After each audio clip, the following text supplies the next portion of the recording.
With week 1 of college football now in the books, let's take a look at who shined and who didn't. That's right, it's time for this week's scouting report. But before that, what's crack-a-lack? And it's your boy Broshmo. Just in case you did not know, so if you haven't already, go ahead and give me a subscribe. Become a bro. Become a part of the bro nation. And ladies, that is a gender-neutral term because bro is referring to me. I am Broshmo. Nation is you, so become part of the bro nation. Go ahead, give a thumbs up to the video because it helps me get discovered, but only do that if you like the video. And it seems y'all are liking the video, so I put in a lot of work. It's much appreciated. But I'm about to rattle off like 20 to 30 prospects for you. I got my notes in front of me. In hindsight, I think next week I'm gonna do like 10 to 15 just to kind of lessen the strain so I can work on other videos for you guys.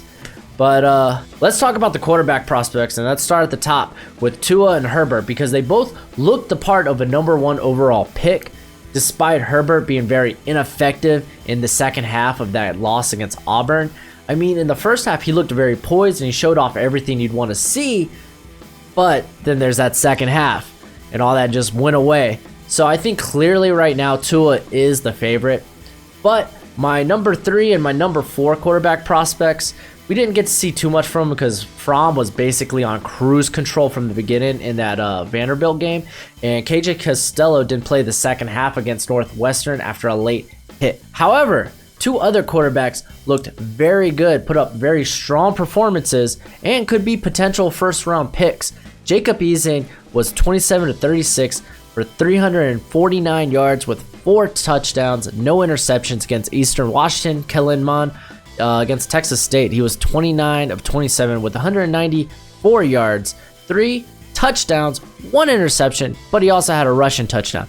Granted, they weren't against top competition, but the big time throws these guys made was there, especially Mond. Look at this. I mean, it was just a beauty, and this should be enough to get scouts watching. Next week, Eason will face a tough Cal secondary, while Mond has to travel to Death Valley to take on #1 Clemson. The battle between Jalen Hurts and Derek Keen, it was interesting because you could tell who played with Power 5 talent and who did not. Keen, he did his best while trying to play from behind and rally his team, but he couldn't. He is a bit undersized and he has a very interesting skill set. But I think he's currently squarely a day 3 prospect for me right now. However, Hurts looked very good. He was 20 of 23, 332 yards, 3 touchdowns. He rushed for 176 yards with 3 touchdowns, but his passes, they were all very safe. They were very uncontested. He's still a day 3 prospect to me, but if you could replicate those numbers against better opponents, then this QB class starts to look very stacked. Joe Burrows and Mason Fine, they ran through lesser opponents, lesser competition, but they looked extraordinary doing it.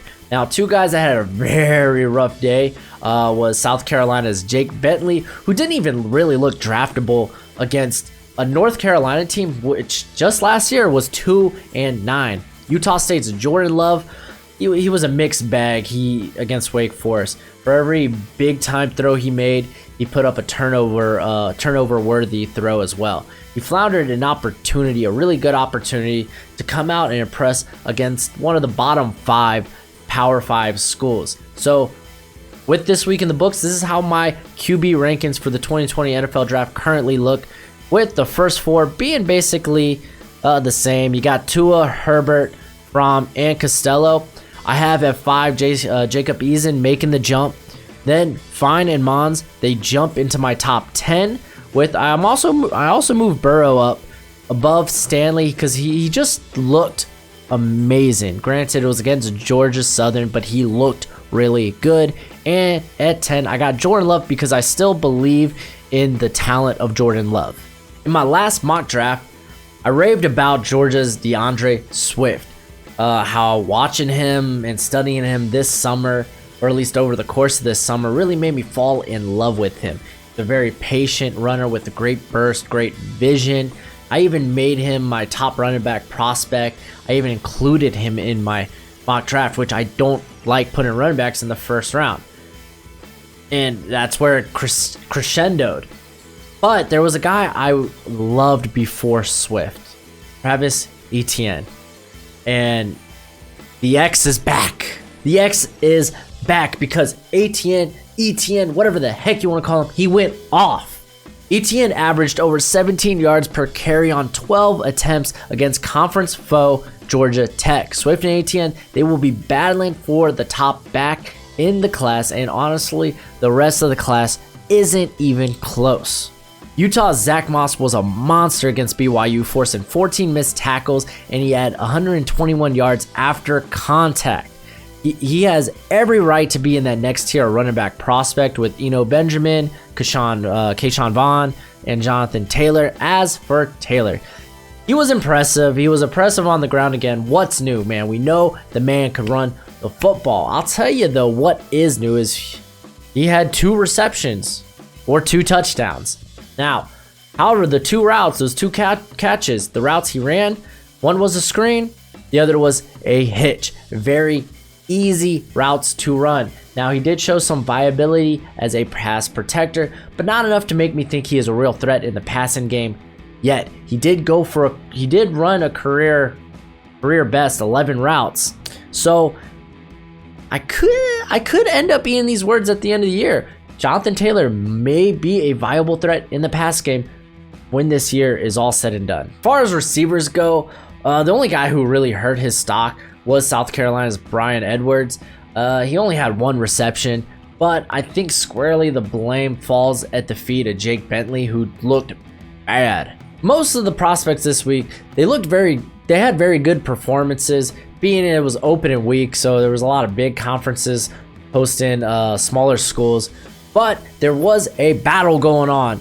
It was Oklahoma State versus Oregon State. Tylan Wallace versus Isaiah Hodgins. They put up beautiful numbers. They looked great. Tylan Wallace, who had 5 receptions for 92 yards and 2 touchdowns. Now, Oklahoma State did run the ball a heck of a lot more, and they were a heck of a lot more successful at it than Oregon State was. So that's why Isaiah Hodgins' numbers, they look a little bit better with those 9 receptions, 170 yards, and 2 touchdowns. He went out swinging. And the tandem at Michigan, Tariq Black and Nico Collins, they both had very good games as well. Black 4 receptions for 80 yards and a touchdown, and then Nico Collins had 3 receptions for 49 yards and a touchdown. They both looked very good, and I think they made a really good case to be day 2 prospects.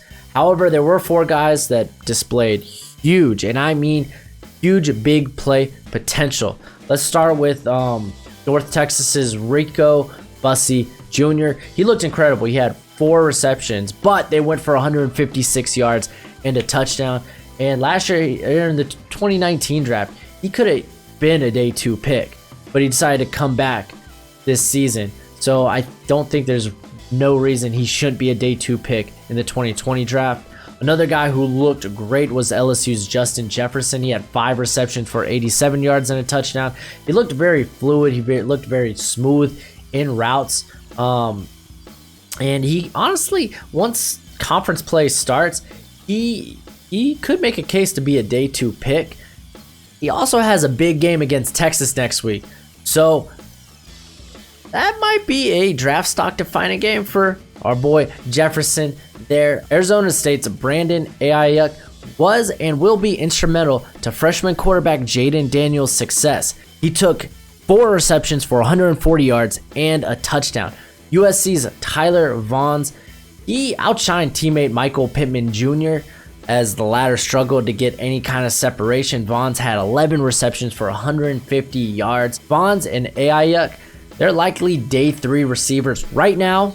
Now, as far as tight ends go, Hunter Bryant looked good for Washington. Him and Eason are going to have one heck of a year, but Jared Pickney, a guy that I was pretty high on, he put up a dud against Alabama. He only had 2 receptions for 11 yards, while comparing that to Albert Okwuegbunam, who had 3 receptions for 72 yards against Wyoming. I'd right now give the edge to Alberto in week 1. Walker Little went down with a leg injury, but I didn't see the athleticism you'd like to see from a first-round caliber tackle, which has been my biggest knock on him this whole offseason.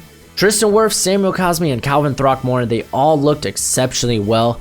Cosmi got his first taste at left tackle, and he graded very well against the feisty Louisiana Tech edge rushers, While Throckmorton, he held his own against a very terrifying Auburn front.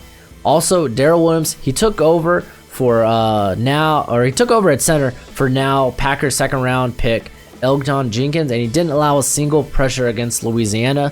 Fresno State's Natane Moody, he looked in good form. He's returning from an ACL injury he suffered last season, and he looked really good in a close loss against USC. Florida State versus Boise State had two very highly sought prospects from the D-line in Marvin Wilson and Curtis Weaver. Wilson basically had a banger of a game on the front, but he didn't really do anything to elevate the team around him. I don't think that's really a knock on him, but they allowed a freshman quarterback, Hank, whatever the heck his last name was, storm back from 18 down. Curtis Weaver helped bring pressure, and he shut down that Florida State offense in the second half, looking everything like a first-round pick. Penn State's Yatir Gross-Matos, he looked good. Granted, it was against Idaho, but he looked good, and it wasn't the 2.5 sacks that he had that looked good. I mean, those look good too, but it was him. It looks like he got up to 265, and he was looking ripped. He needed to add muscle to his frame to get into that first-round talk, and he did that. He looks physically the part.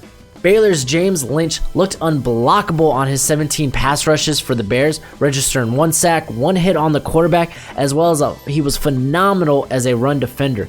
He trimmed down about 10 pounds. He's at 284, but I still think he projects as an interior lineman at the next level. Then two players with all the hype in the world continue to not justify that hype. Derek Brown from Auburn and Alabama's Raekwon Davis. They did nothing in the pass game.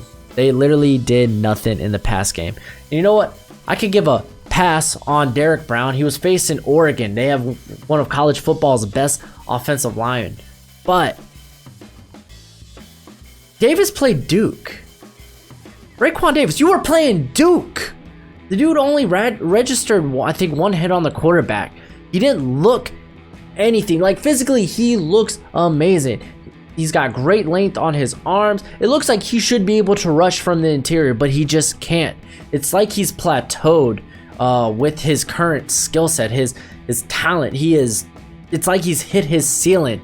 And I'm sorry, that's not going to cut it to be a day 2 pick. I mean, you might look at him physically and be like, you know what? We can work with that. If the production's not there, then whatever. I don't know. I have these guys listed in my overrated prospect video, so check that out. But, I mean, the season's still young, but I think this week kind of proved my point. Some players' stock were hurt because they were injured. They were hurt. Purdue's Lorenzo Neal, he was a game-time decision, but he ended up not playing. Until we can see how he's recovered from that knee surgery, I think he's firmly a early day 3 pick. But Alabama's Dylan Moses, linebacker. He's gonna end up missing the 2019 season because of a severe knee injury he had at practice last week, I believe. That's a big hit. I think he's gonna end up coming back for his senior year, and we won't see him till the 2021 draft. But there's a guy we need to check out. Utah State's David Woodward, man. Oh my gosh, I think this guy could follow in the footsteps of another Aggie great, Bobby Wagner. This guy, all the signs are pointing that way. He looked great. He might be the best linebacker prospect in the nation. Let me tell you, I was watching the replay of this game Saturday, mainly to watch Jordan Love, and I walked away, and you already heard what I thought about Jordan Love's performance. It was freaking David Ward, man. He went off. I suggest you go watch this game. This guy, he played a total of 107 snaps. He had 20 total tackles. He allowed only 5 catches for 16 yards. Oh my, and that was on 43 coverage. That was 43 plays in coverage, man. See, I'm just like, this guy, he really looked good. I talked about him in my rankings video, saying he might need to add a little bit to the frame, but like from whistle to whistle, this guy was sideline to sideline the best player on the field. And man, yeah, check him out. gonna need a cigarette after talking about that. Oregon's Troy Dye was okay. Nah, really though. He played fine. He played good against Auburn. He had 15 tackles, and I still think he's a little too light. He's like 219, but the play and the production are there for him. I still have him as like a third to fourth rounder, but I think if he gains some weight during this course of this season or in the off season, then he ought to be a day 2 prospect as well. Now let's talk about the secondary, and in a secondary that consists of Bryce Hall, it was safety Joey Blunt that looked the most impressive, and that's not a knock on Hall, man. Hall didn't play poorly. He played very good. Blunt just had a banger of a game, dude, let me tell you.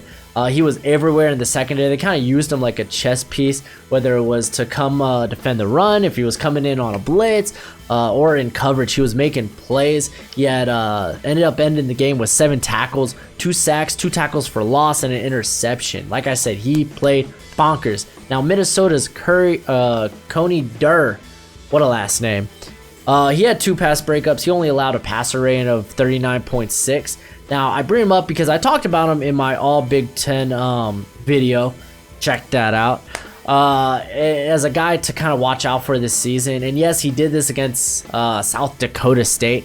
But I'm just saying that there might be a little proof there that this guy, we need to be talking about him. I think he's at least a day 3 prospect right now. Now, a guy who didn't necessarily play bad, he just didn't take advantage of this opportunity. It's a guy that I was very high on in my latest rankings video. I think he squandered this golden opportunity. It was Georgia Southern's Kendall Vildor. Man, LSU just came out playing. I mean, Joe Burrow was not joking. They were playing a spread. They mainly played out of the personnel 11 formation, 3 wide receivers and a tight end, 1 running back.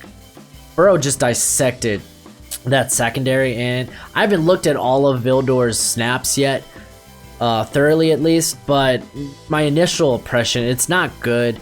See, now we hardly get to see Vildor play against top competition, so I mean, given how he played last year, he played really good against Clemson last year, so we expected, not necessarily a lot, but we expected a very good performance in this game, and we just didn't get that. He will get another shot to redeem himself against a Power 5 school in a couple of weeks against Minnesota, because they got a scary duo of receivers there with Tyler Johnson. But yeah, man, it was just, I think for me it was just a lot of hype, and it just didn't meet that. He looks like a day 3 prospect. Well, let's talk about Paulson Adebo, because woo! Now, Adebo, he should be mentioned when talking about the top cornerback prospects. His game against Northwestern was bonkers. He put up a banger of a performance. He allowed a passer rating of 0. That is amazing. He had 2 pass breakups, an interception. He only allowed 1 reception for like, I think 5 or 7 yards. Adebo deserves more people to be talking about him in the same light as we talk about Virginia's Bryce Hall or LSU's Christian Fulton, because he is right up there for me. He does everything very, very good. That's it for the video. We made it. Yeah, next week I think I'm just going to talk about maybe 10 to 15 guys. But yeah, hopefully you found this very informative, very insightful. I'm having a lot of fun doing this. Like I said, this is the biggest deep dive I've ever done for an NFL draft class before. So I'm loving it. That wasn't an endorsement for Mickey D's. But until next time, you be easy, my friends. Later.